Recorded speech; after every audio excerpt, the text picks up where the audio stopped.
is the most resilient parasite? A bacteria? A virus? An intestinal worm?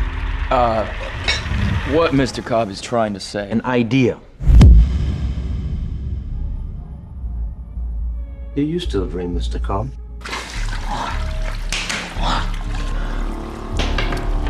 Are you all right, Mr. Cobb? Please, come back to reality, Tom. What is the most resilient parasite? An idea. Once an idea has taken hold of the brain, it's almost impossible to eradicate.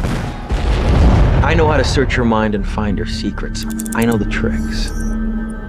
When we're asleep, our mind can do almost anything.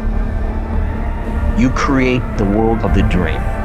We bring the subject into that dream, and they fill it with their subconscious. Then you break in and steal it. Well, it's not strictly speaking legal. If you can steal an idea from someone's mind, why can't you plant one there instead?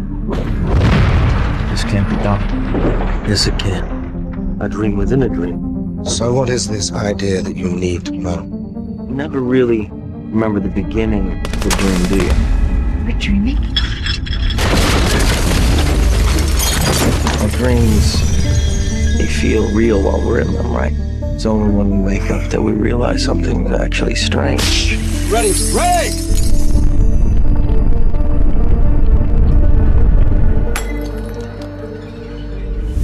This wasn't in the design. His subconscious is militarized. Now we're trapped in Fisher's mind, battling his own private army, and we get killed. Drop them on the boat. For how long can we be stuck there? Decades. Never recreate places from your memory. Always imagine new places. Because building a dream from your memory is the easiest way to lose your grasp on what's real and what is a dream. I'm the only thing you two believe in. I need you to work with me, Mr. Fisher. Stop him! Waiting for a train. A train that'll take you far away. Know where you hope this train will take you. But you can't know for sure. Yet it doesn't matter. Now tell me why. Because you're together!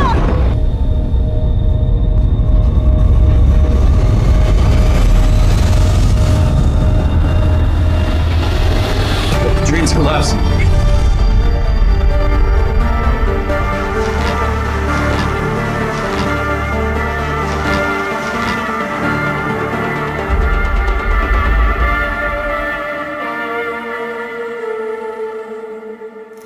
I've always been fascinated by the nature of dreaming, the idea that while we're dreaming we can create a world, but perceive it at the same time without realizing that we're performing both those functions. To the extent where if we dream we're having a conversation with somebody.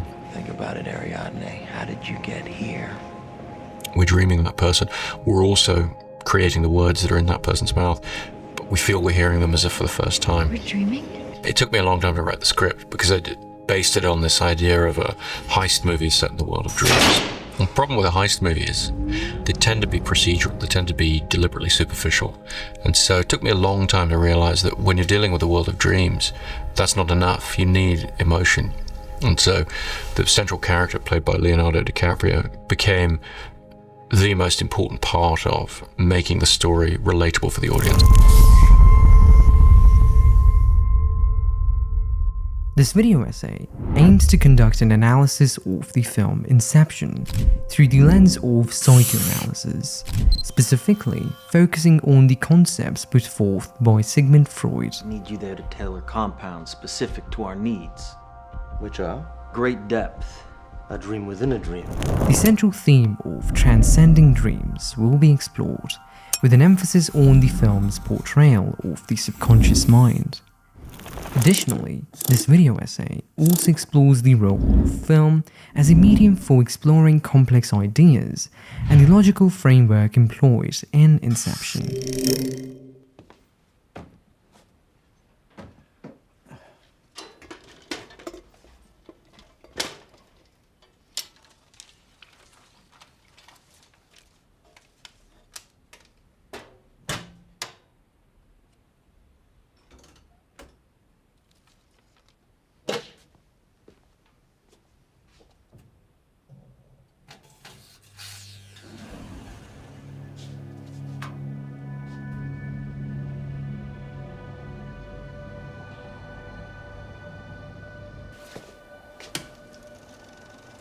Movies delve into our dreaming self, that submerged and seething alter ego that emerges when the sun goes down. In the cinema, we relive the life of the dreaming self. Movies thus tap into the dreaming aspect of human nature. Moreover, they improve upon our dream life. They give us the dreams we yearn for. It is a rare individual who is not fascinated by their own dreams, with their raw ability to reveal their magical expressiveness. Movies partake in this fascination. It all really started from just an interest in dreams and the relationship with films and portrayal of dreams in films. And what I felt I'd never seen was the portrayal of a dream that you could believe in its reality. That is to say, one of the key lines in the film is dreams feel real while we're in them. And so I wanted to make a film where the experience of dreaming was addressed in that real way. So even as something extraordinary is happening, you're invested in the reality of that world. Because movies, I think, are one of the great ways in which you can open up a world for the audience and really take them someplace, take their minds someplace they might not otherwise go. The impact of movies stems, then at least in part, from the primal power of the dream.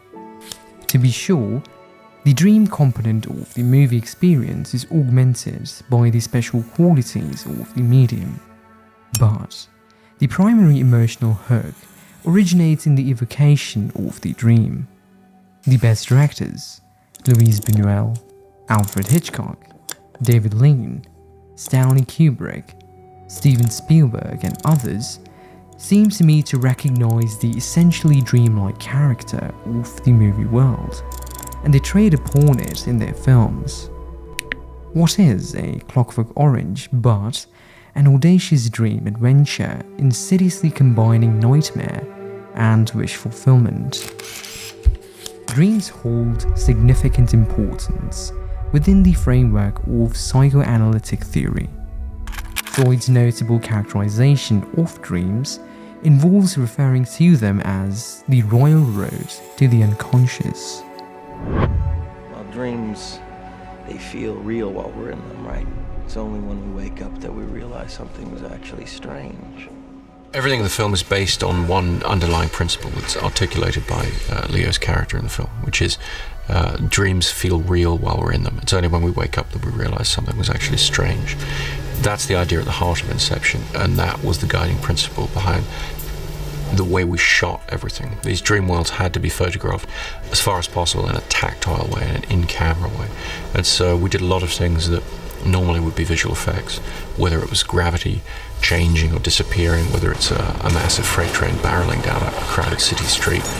We did those things in camera and used visual effects for what they were best at, which is taking something we'd shot and then expanding on it and making it more than it could otherwise have been.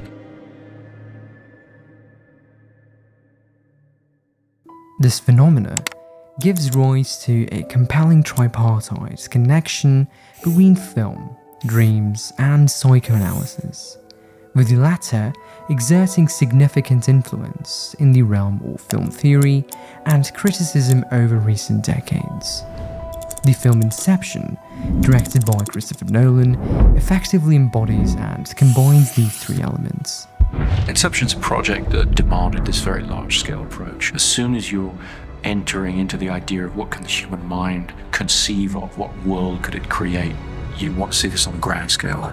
This film exemplifies grand-scale filmmaking, incorporating top-tier production elements. This is great, but I'm telling you, if you keep changing things like this... Basically, characteristics of contemporary Hollywood.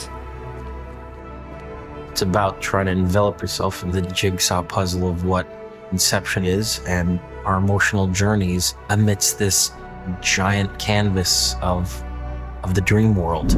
Its central focus revolves around the exploration of dreams, presenting an emotional narrative that delves into the depths of the human psyche, rather than solely relying on a functional narrative centered on corporate espionage. I specialize in a very specific type of security.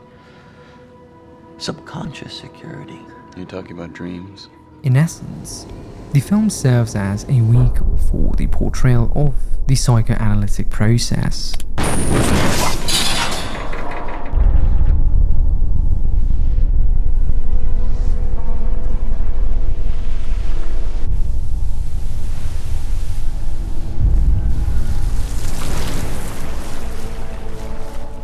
Inception's a project that I first started working on about 10 years ago. I've become very interested in the idea of doing a film about dreams, about the relationship of our waking life to our dreaming life. The idea that has always fascinated me about dreams is everything within that dream is created by your own mind as you experience it. For a filmmaker, it's an ideal world to be dealing with. Christopher Nolan, as a filmmaker operating within the Hollywood system, exhibits a distinctive inclination towards exploring psychological aspects of the human condition, to the extent that they frequently serve as the central thematic focus in his cinematic works. I have to believe in a world outside my own mind. I have to believe that my actions still have meaning, even if I can't remember them. The narrative structure of Memento revolves around the cognitive constraints of its main character's short-term memory. A good cop can't sleep because a piece of the puzzle's missing, and a bad cop can't sleep because his conscience won't let him. The film Insomnia delves into the consequences of severe sleep deprivation, as its protagonist grapples with the challenges of operating in a perpetual state of partial wakefulness and slumber. Come here. How you holding up? Can't be easy to keep working after 3 days of no sleep. Hard to keep focus. I mean, are you seeing things yet? Those little flashes, tricks of light. See your partner? This condition raises doubts regarding his capacity to accurately perceive and recollect events. What the hell are you? I'm Batman. Nolan's Batman films primarily focus on constructing a portrayal of the psychological condition of an individual who is plausible in his transformation into a vigilante and adoption of a Bat-inspired persona. Every magic trick consists of 3 parts, or acts. First part is called the pledge. The magician shows you something ordinary, a deck of cards, a bird, or a man. He shows you this object, perhaps he asks you to inspect it. The second act is called the turn. The magician takes the ordinary something and makes it do something extraordinary.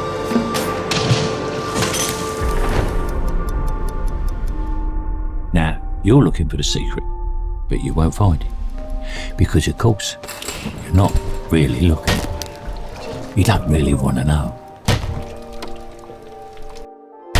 Want to be fooled. But you wouldn't clap yet, because making something disappear isn't enough. You have to bring it back. That's why every magic trick has a third act, the hardest part, the part we call the prestige.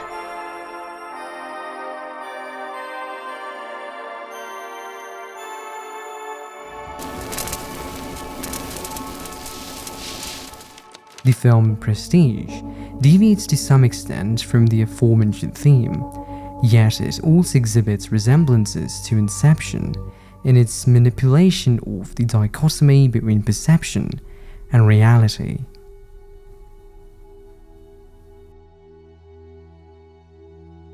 Are you watching closely? Cobb. No, she is not real. How do you know that? She's just a projection.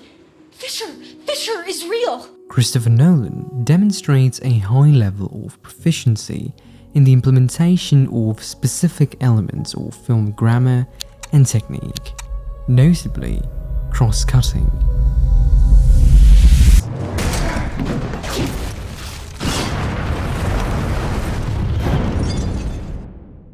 In Inception, Nolan dedicates the initial hour to establishing the foundational concept of characters coexisting within multiple layers of dream space. A dream within a dream. 2 levels. 3. Not possible. It is possible. You just have to add a sedative. A powerful sedative. This narrative framework subsequently enables him to effectively interweave and depict these various dream levels in a cohesive manner. The importance of his confidence and competence in this matter cannot be overstated, as it plays a vital role in enabling the audience to comprehend a potentially intricate concept and focus their attention on the increasingly intricate plot machinations.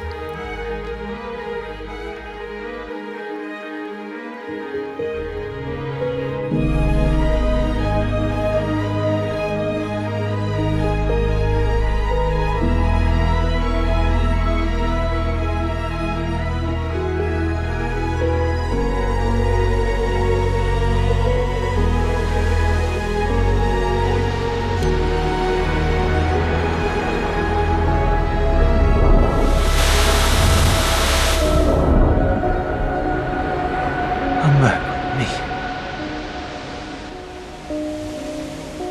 Come back.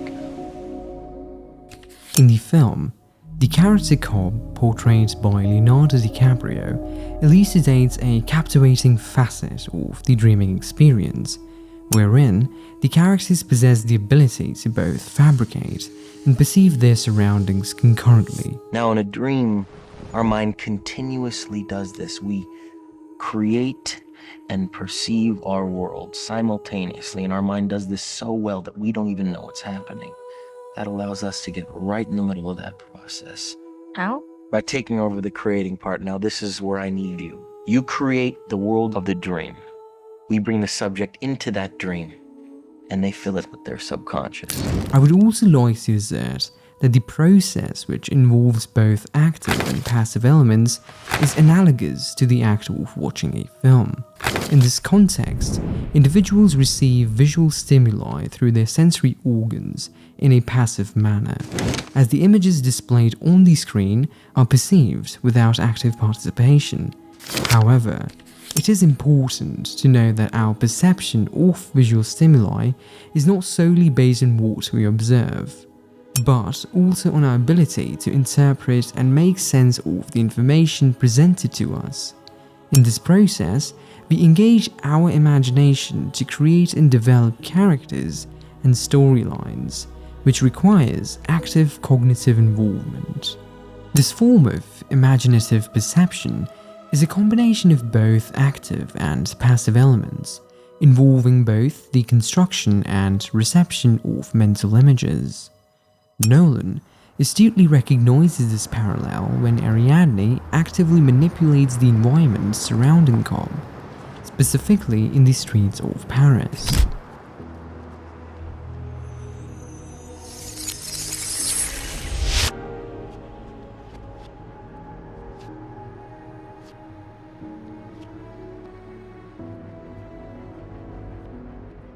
In one instance, she constructs two sizable mirrors that are positioned to face each other, thereby unveiling an infinite reflection within a reflection.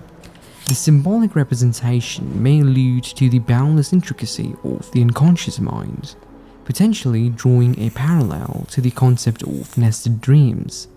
The camera's conspicuous absence in this particular scene, achieved through camera trickery or computer-generated imagery, serves as a focal point, while it does not overtly break the fourth wall by exposing the camera and disrupting the audience's suspension of disbelief. It implicitly breaches this boundary. In doing so, Christopher Nolan, like the character Ariadne, exposes his role in constructing the dream world within the film.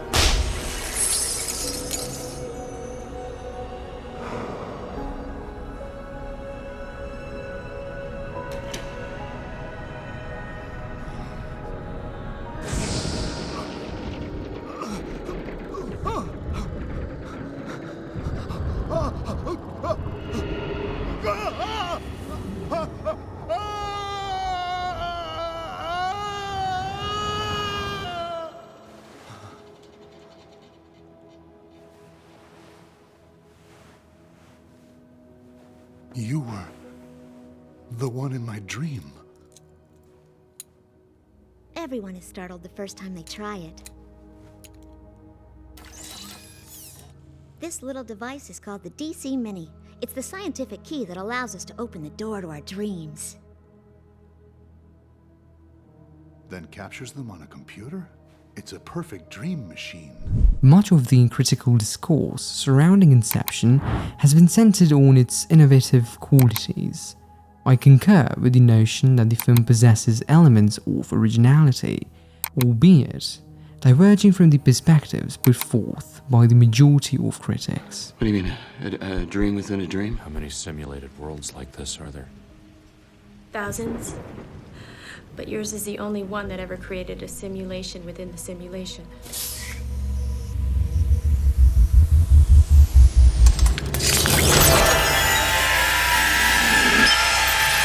Inception incorporates a blend of diverse genres and prominently features references and tributes to other cinematic works. It's our loading program. We can load anything from clothing to equipment, weapons, training simulations, anything we need. What do you feel? Guilt. I feel guilt, Mom. And no matter what I do, no matter how hopeless I am, no matter how confused, that guilt is always there, reminding me of the truth. What truth? The idea that caused you to question your reality came from me.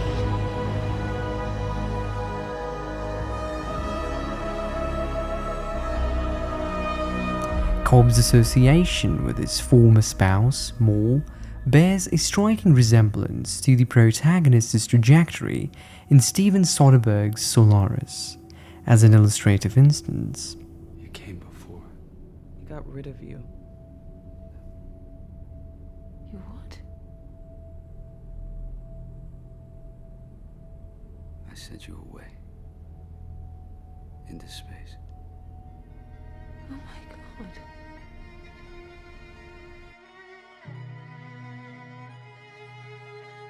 Oh my God. With the action in this level of the dream, we wanted it to be expansive cinematic action. And for me, that place I immediately go to is the Bond films, is the idea of a ski chase in an exotic location, an extraordinary sort of bad guys lair, some big complex in the mountains, that kind of thing. Nolan has openly acknowledged that the film's action sequences and extensive travel portrayals were intended to replicate the grandeur and atmosphere of the early Bond films, specifically drawing inspiration from On Her Majesty's Secret Service, which featured a snow-covered base and a thrilling ski chase sequence. The presence of elements reminiscent of The Matrix is evident as characters engage in the act of collectively connecting to a shared dream realm and engage in combat within environments that defy the laws of gravity. The narrative also occasionally exhibits elements reminiscent of a classic heist film, such as Ocean's 11, or incorporates an espionage twist akin to the Mission Impossible franchise. The occurrence of the shootout in the streets of Yusuf's dream bears a striking resemblance to the film Heat, which is not surprising considering Nolan's acknowledgement of Michael Mann's influence on The Dark Knight. The chase sequence, set in Mombasa, evokes reminiscence of the Tangier-based segment in The Bourne Ultimatum. In the film Inception, Tangiers was utilized as a substitute for Mombasa during the filming process. The initial sequence of the film, set in Satyr's dream realm, bears notable resemblance to Ra's al Ghul's mountain hideout depicted in Batman Begins. Additionally, the chamber where Robert Fisher encounters his ailing father within Ames's dream exhibits stylistic elements reminiscent of the design featured in Christopher Nolan's favorite film, 2001: A Space Odyssey. These aforementioned examples represent only a fraction of the numerous analogous allusions dispersed throughout the entirety of the film. The absence of a fragmented compilation of notable scenes from other filmmakers' works in Nolan's film serves as evidence of his proficiency as a filmmaker and his deliberate referencing technique, which contributes to the overall quality of his film rather than being derivative or unnecessary. When considering the originality of the film, critics have primarily directed their attention towards Inception's ability to challenge our understanding of reality and the distinction between the real and the dream.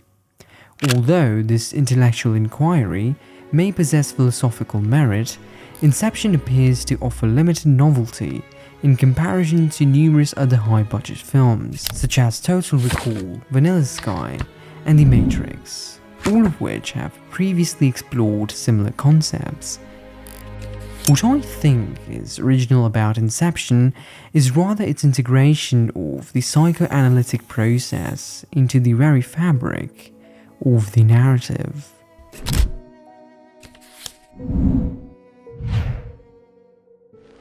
Numerous films have incorporated psychoanalysis as a pivotal element in the development of characters. You're here to see if we can cure your guilt complex by psychoanalysis, Mr. Examples of such films include Ordinary People and Good Will Hunting.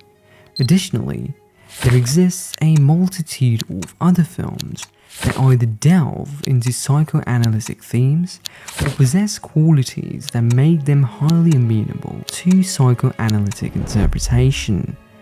Notable instances encompass Vertigo, Psycho, and Eyes Wide Shut, among others. Inception, on the other hand, deviates from conventional narratives, prompting an exploration of its underlying themes through the lens of psychoanalytic principles.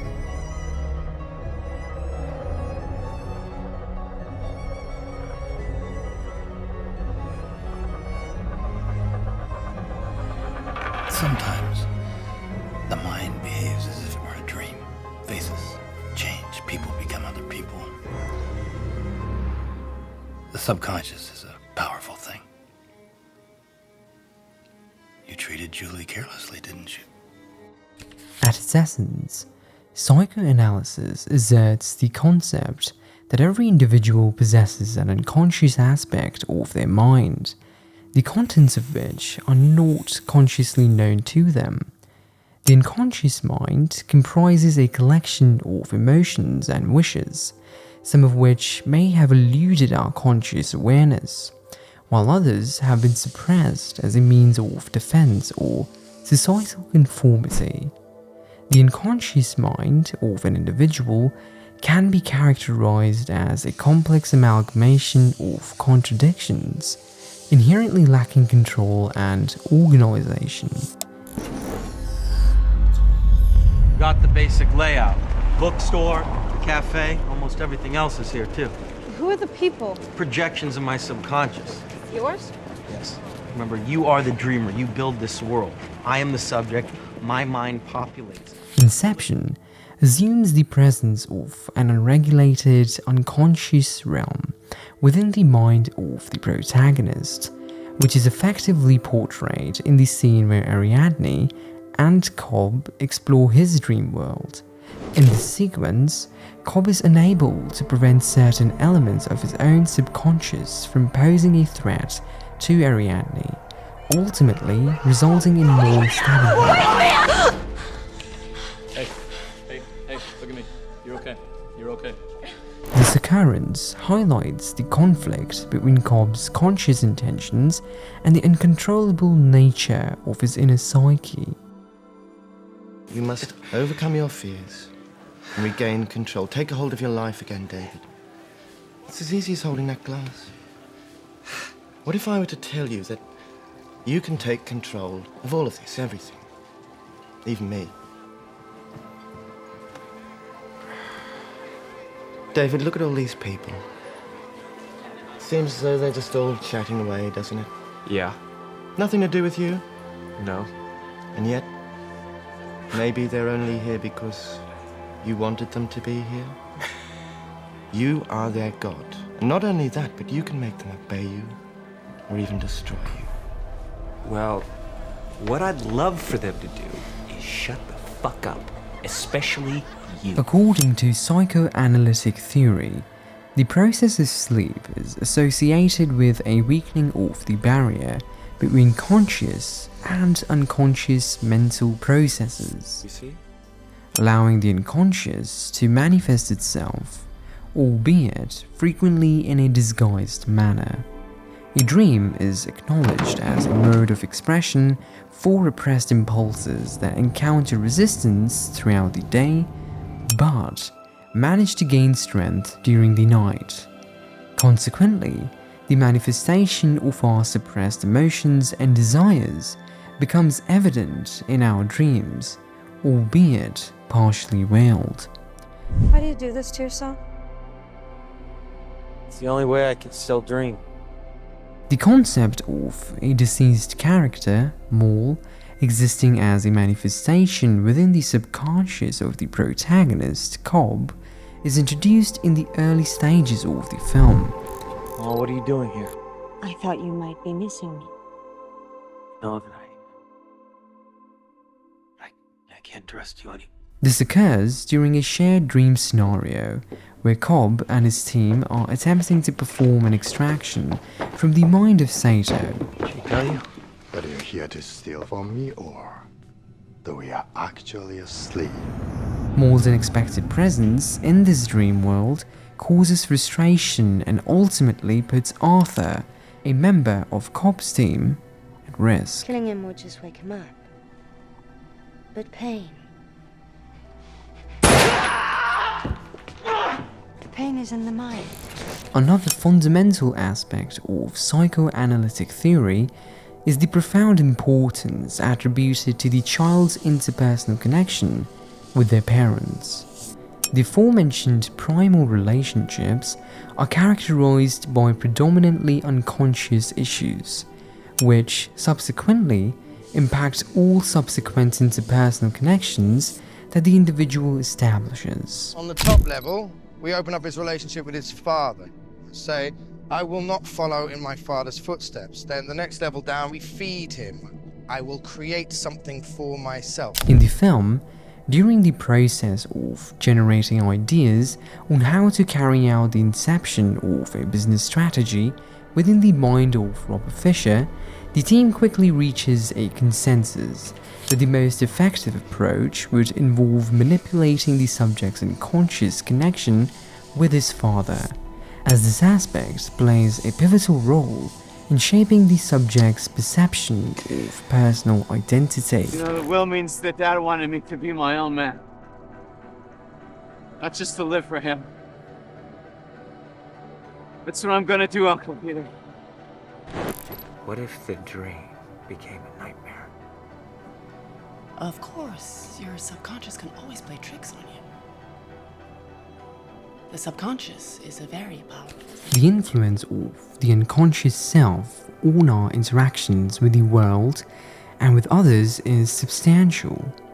Generally, it exerts a greater influence on our interpersonal responses and our perceptions of our social connections than our explicit awareness.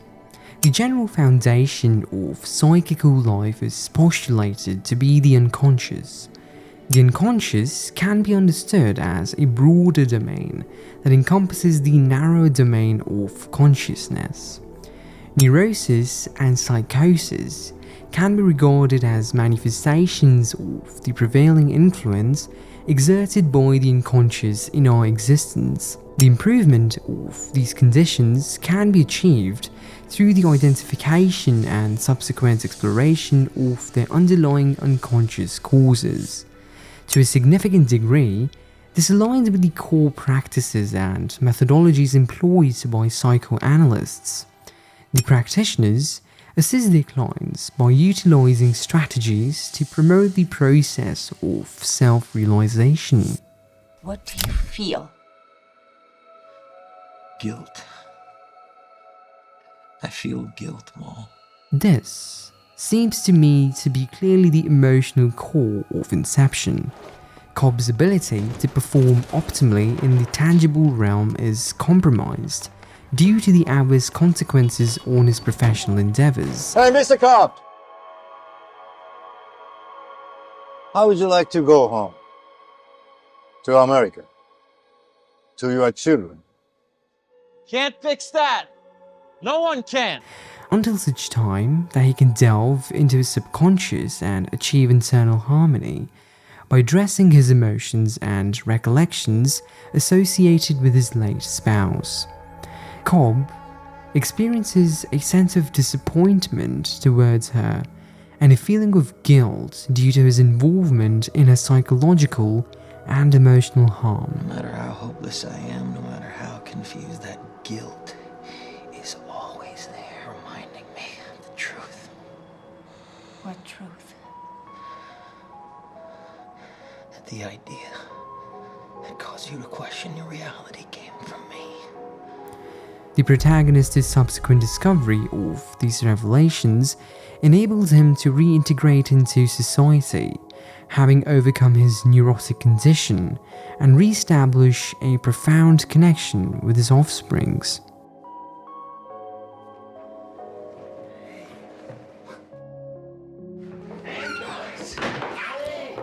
Nolan skillfully intertwines the removal of practical obstacles, preventing the protagonist from reuniting with his family in a simultaneous manner. This is achieved through the emotional narrative of Cobb's self-reconciliation and the functional narrative of a corporate espionage heist. The latter involves Sato granting Cobb the authority to re-enter the country upon successful execution of the Inception. Complete the job en route. I make one phone call from the plane. You will have no trouble getting through immigration. These parallel narratives ultimately converge and culminate in a cohesive manner. According to Freud, the phenomena of combining two seemingly unrelated concepts to generate shared significance is a fundamental element in the formation of dreams. Moreover, when the dream world and reality become indistinguishable, both real and imaginary events are perceived in dreams as possessing equal validity. We erased what really happened from your memory. Erased? Replaced by a better life. Under these beautiful Monet-like skies. My mother's favorite. A better life because you had Sophia. And you sculpted your lucid dream out of the iconography of your youth. An album cover that once moved you. An album cover. There are some things that you're not old enough to understand just yet. A movie you saw once late at night that showed you what a father could be like. Avant de vous connaître tous les deux, je ne riais jamais. Je faisais des têtes comme ça. Or what love could be like. This was a kind woman, an individual, more than your equal. You barely knew her in your real life, but in your lucid dreams, she was your savior. Psychoanalytic theory has contributed significant insights into human fantasies. This pertains not exclusively to conventional notions of conscious constructions or fantasies, but rather delves into the realm of unconscious fantasies that are intricately intertwined with our perception of ourselves and the world. Importantly, these fantasies go unrecognized by us. The lure of the fantasy is heightened when we perceive it as an uncomplicated reality. You know what you have to do. Inception explicitly explores the theme of individuals' yearning to reside within a realm of imagination, while simultaneously grappling with the realization that this imaginative construct is distinct from actuality. Are you alright, Mr. Cobb? Consider the scenario in which Cobb and his team encounter a gathering of individuals in Mombasa who possess a strong longing for an imaginary realm.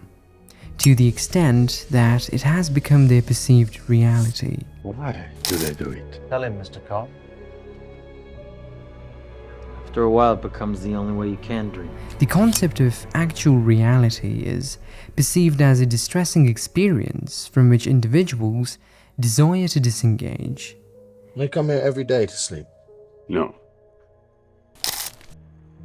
They come to be woken up. The dream has become the reality. In this instance, the film exhibits a proximity to the examination of Jungian concepts pertaining to the collective unconscious. She was possessed by an idea. This one very simple idea that changed everything. That our world wasn't real. That she needed to wake up to come back to reality, that in order to get back home, we had to kill ourselves. Of notable significance within the film is the character of Moll, who exhibited a profound desire for the illusory realm, to the extent that she rejected the notion of actuality and ultimately resorted to self-inflicted demise as a means to re-enter a fabricated existence that solely resided within her collective subconscious with Cobb. Calm down. Don't you think I can tell the difference? If this is my dream, why can't I control this? Because you don't know you're dreaming! Cobb, too, experiences the allure of the illusion of reuniting with his wife, a possibility that can only manifest within the realm of his dreams. The film depicts the progression of his psychological development, wherein he attains the ability to perceive and comprehend it in its true nature. I can't imagine you with all your complexity, all your perfection, all your imperfection. Look at you. You're just a shade. You're just a shade of my real wife. And you were the best that I could do, but I'm sorry, you're just not good enough. You might have the rest of the team convinced to carry on with this job, but they don't know the truth. Truth? What truth? The truth that at any minute, you might bring a freight train through the wall. The truth that Moll is bursting through your subconscious. And the truth that as we go deeper into Fisher, we're also going deeper into you. At its fundamental level, Inception can be understood as a symbolic portrayal of the psychoanalytic process, achieved through the depiction of the dream realm. This dream world, serving as the narrative framework of the film, functions as both the structural foundation and setting for the various worlds crafted by Nolan. This approach transforms psychoanalytic concepts into a concrete narrative framework, facilitating a novel exploration of these ideas. By undertaking this approach, the work by Nolan sacrifices a significant portion of the subtlety, intricacy, and psychologically demanding elements of psychoanalytic theory.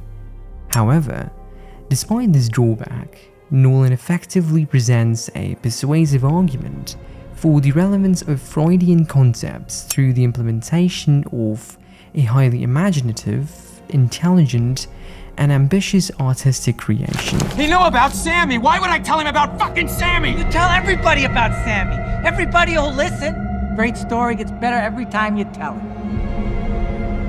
Like you tell yourself over and over again, conditioning yourself to remember, learning through repetition. Sammy let his wife kill herself. A wife. It was your wife who had diabetes. What the fuck are you talking about? I don't know. Your wife surviving the assault. Her not believing your condition. The torment and pain and anguish tearing her up inside. The insulin. That's Sammy, not me. I told you about Sammy. Yeah, right. I'm the one that helped you find the other guy in your bathroom that night? The guy that cracked your skull and fucked your wife? We found him, you killed him. But you didn't remember. But when you killed him, I was so convinced that you'd remember. But it didn't stick. Like nothing ever sticks, like this won't stick. You don't want the truth. Can I just let myself forget what you made me do? You make up your own truth. Do I lie to myself to be happy? In your case, Teddy, yes, I will. In relation to functional narrative, similar to Memento, Inception is afflicted by a degree of excessive obscurity and cleverness that may hinder its overall effectiveness. The narrative intricately entangles itself, leaving numerous aspects unelucidated, thereby inciting audiences' curiosity to decipher the storyline. This task is perpetual in nature and can be likened to engaging in a game of Sudoku, which serves as a mental exercise that requires considerable cognitive effort. However, it must be acknowledged that this activity ultimately lacks inherent significance. Nevertheless, as posited in my argument, Inception offers a more substantial reward compared to Memento for individuals seeking a deeper level of engagement with the film. I'd be happy to find your floor. There's a man that I'm after. I'll get his floor for you. He's on the 14th. Gaining insight into significant facets of the human condition frequently necessitates engaging with concepts that are intricate and open to multiple interpretations. This phenomena has the potential to result in the concealment of true meaning under the guise of intellectual sophistication. It can be contended that the inherent value of obscurity and ambiguity is questionable. The value of something lies solely in its ability to enhance our comprehension of the nuances inherent in the realm of existence.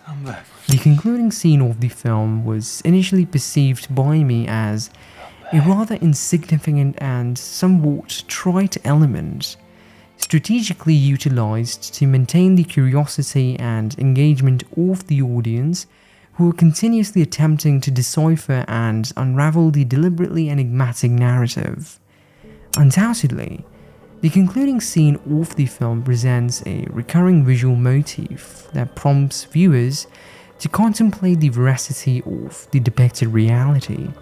The aerial perspective capturing Cobb's evasion from his pursuers in Mombasa effectively replicates the intricate maze or labyrinth that he had previously instructed Ariadne to sketch as part of his training in the art of constructing dream architectures. During the pursuit, the protagonist encounters a constricting passageway, which serves as a vivid representation of the terrifying elements commonly found in nightmares. Nevertheless, I have developed an appreciation for the concluding scene of the film. This appreciation does not stem from a belief in the significance of questioning whether Cobb remained in a dream state at the end. Rather, it arises from the scene's exploration of the constraints imposed by human perception, wherein our fantasies influence and shape our understanding of reality. The human condition is characterized by the inherent confinement within our individual subjective experiences. The human condition inherently prevents us from comprehending reality in its objective form. Instead, our understanding is limited to our subjective perceptions. The inherent influence of personal theories and fantasies on our perceptions renders the attainment of absolute reality perpetually elusive. Distinguishing between the realm of dreams or fantasies and the realm of reality is a task that proves to be more complex than initially perceived. Indeed, the final shot can be interpreted as the realization of Cobb's deepest desire, namely his longing to reunite with his children. The convergence of the realms of fantasy and reality has occurred. Unquestionably, from an individualistic standpoint, complete separation is still, and always will be, an elusive concept. I think the department heads on the film were just great collaborators on the rules of the world, really, because they were helping me to define those things, their interpretations of the script, along with the actors. Everybody's coming at it from the point of view of, okay, how are they going to execute their end of what needs to take place? And in doing that and examining the rules, whether it's, Jeffrey, talking about what the actor's going to be wearing and at what point they change, at what point, the clothes are the same or different, whether it's Wally talking about the different photographic looks of the dream, Guy Dias with the design of things. Really everybody had something to say or something to bring in terms of making the rules of the piece as concrete as possible. It's a great part of the production process, which is in pre-production, as all of the departments are looking for answers, they're looking for concrete answers about what they have to provide for a particular scene, where that scene comes in the timeline, in this script, sort of what level of reality we're dealing with. They become excellent creative collaborators because they're real logic filters. They have a lot of interesting questions about the rules of the world, how those might be defined, and so it was an extremely productive part of the process. We put together an incredible crew, but also an incredible cast to portray the team on screen, and it was fascinating watching the sort of chemistry between them and see them evolve as a group, very much the way the characters do in the story. It really brought a richness and a liveliness to their scenes together that on the page, you hope for that kind of chemistry, but it's really not till you get on the floor and you see the actors making it their own.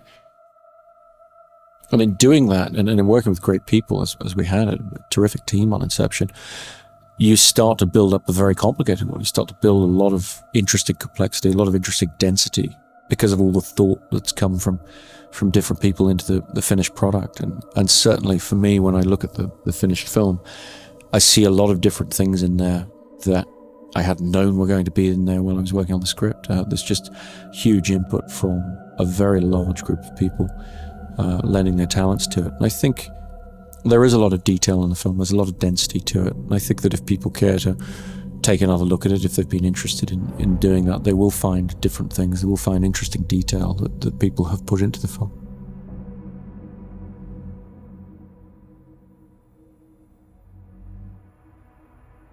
Creating a film, composing a song, or producing a painting that effectively engages with significant intellectual matters while conveying a positive message is undeniably challenging. The majority of artistic creations that possess genuine thoughtfulness, intellectual rigor, and the ability to unveil aspects of the human condition tend to lack a positive or cheerful tone.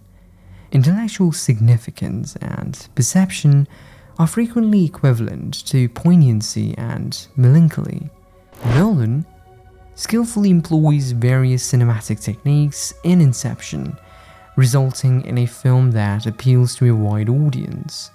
The movie successfully caters to the escapist desires of less discerning viewers, while also offering a profound exploration of psychological aspects of the human experience for more discerning and mature individuals.